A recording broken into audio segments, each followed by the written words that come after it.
Salam, selamat pagi saudara sekalian. Senang bisa kembali berjumpa dengan saudara dalam acara Light of Revival, renungan firman Tuhan yang akan memberkati kita sepanjang hari ini. Mari kita melihat ayat kita, Markus 10 ayat yang ke-47. Ketika didengarnya bahwa itu adalah Yesus orang Nazaret, mulailah ia berseru, "Yesus, anak Daud, kasihanilah aku." Move on. Ini adalah teriakan dari seorang pengemis yang bernama Bartimeus. Ketika Yesus dan murid-murid tiba di Yeriko. Dan ketika pengemis ini, ketika dia mendengar Yesus dan rombongannya datang, maka dia berteriak dengan suara yang keras, "Yesus, anak Daud, kasihanilah aku." Saudara-saudara, dia adalah seorang pengemis. Pengemis dan buta. Mungkin dia tidak pernah masuk ke rumah ibadah, atau bahkan dia tidak diizinkan oleh orang-orang Farisi dan ahli-ahli Taurat untuk masuk ke rumah ibadah. Sudah pengemis, buta lagi. Ini namanya double minority. Dan saudara-saudara, mungkin saja dia tidak pernah masuk ke rumah ibadah, tapi dia sudah sering kali mendengar tentang Yesus. Dan saudara-saudara, bukankah iman timbul dari pendengaran? Roma 10 ayat yang ke-17. Dan saudara-saudara, orang-orang yang mendengar dia berteriak, mereka menegur dia untuk jangan berteriak.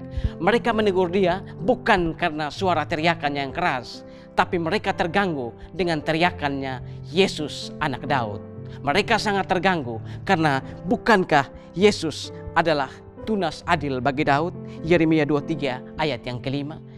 Dan dengan teriakan seperti itu, sebenarnya Bartimeus mengakui bahwa Yesus adalah Mesias. Dan saudara-saudara, pengakuan ini bahkan keluar dari mulut Bartimeus sebelum banyak orang mengakui Yesus sebagai Kristus, sebelum murid-murid mengakui Yesus sebagai Mesias. Tapi di sini Bartimeus berani berteriak, "Yesus, anak Daud." Dan saudara-saudara, orang-orang semakin menegur dia karena dia berteriak makin keras. Dan bukan hanya berteriak semakin keras, dia juga berteriak, "Yesus, anak Daud, kasihanilah aku." Kasihanilah aku di dalam adat kebudayaan Yahudi. Itu bukanlah seorang pengemis yang meminta makan atau meminta dikasihani untuk dikasih uang. Tetapi kata-kata "kasihanilah aku" itu sebenarnya di dalam tradisi Yahudi itu adalah sebuah konsep doa. Ketika Daud berzina dengan Batseba, lalu Nathan menegur dia. Dia datang kepada Tuhan dan dia berkata, "Kasihanilah aku ya Allah menurut kasih setiamu." Berarti di sini ketika Bartimeus berteriak, dia berteriak mengakui Yesus sebagai Kristus atau Mesias. Dan dia berteriak, "Kasihanilah aku." Dia berdoa kepada Yesus. Makanya orang-orang merasa terganggu dengan kata-katanya itu. Orang-orang menegur dia untuk jangan berteriak. Tetapi Bartimeus justru berteriak makin keras. Imannya kepada Kristus membuat Bartimeus berani untuk bersuara. Bukan hanya itu, ketika orang-orang menegurnya dia tidak diam, dia terus berteriak.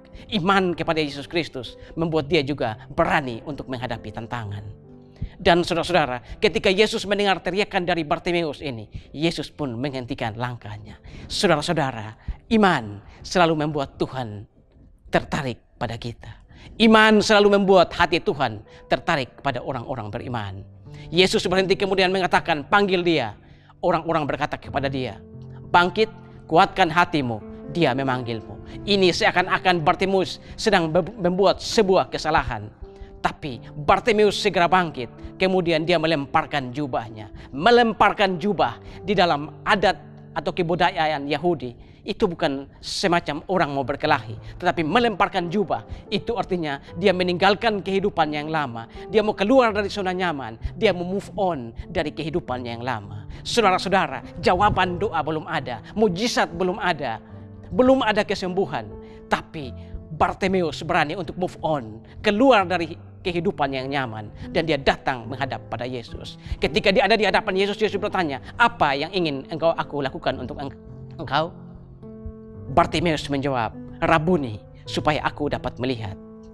Yesus menjawab, "Imanmu telah menyelamatkan engkau." Saudara-saudara, ada mujizat atau tidak ada mujizat, ada kesembuhan atau tidak ada kesembuhan, doa dijawab atau tidak dijawab, yang paling penting adalah iman sudah menyelamatkan. Saudara-saudara, pagi hari ini kita belajar dari firman Tuhan. Biarlah kita juga memiliki iman seperti Bartimeus. Iman kepada Yesus Kristus membuat saya dan saudara berani untuk bersuara. Iman kepada Yesus Kristus harus membuat kita berani menghadapi tantangan. Dan iman kepada Yesus Kristus harus membuat kita berani meninggalkan kehidupan kita yang lama. Berani maju meninggalkan kehidupan yang lama. Membakar jembatan di belakangnya. Dan kita berani move on dari kehidupan yang nyaman. Tuhan memberkati kita semua. Amin. Tuhan, terima kasih untuk firman-Mu pagi hari ini. Kami belajar dari satu kisah tentang Bartimeus. Bagaimana imannya kepada Yesus Kristus membuat dia berani untuk bersuara. Berani untuk menghadapi tantangan. Dan berani untuk move on dari kehidupan yang lama. Terima kasih Tuhan untuk firman-Mu. Dimuliakanlah Engkau di atas firman-Mu. Amin. Saudara, jadikanlah firman Tuhan sebagai pelita dan terang di sepanjang jalan hidup kita. Tuhan memberkati kita semua.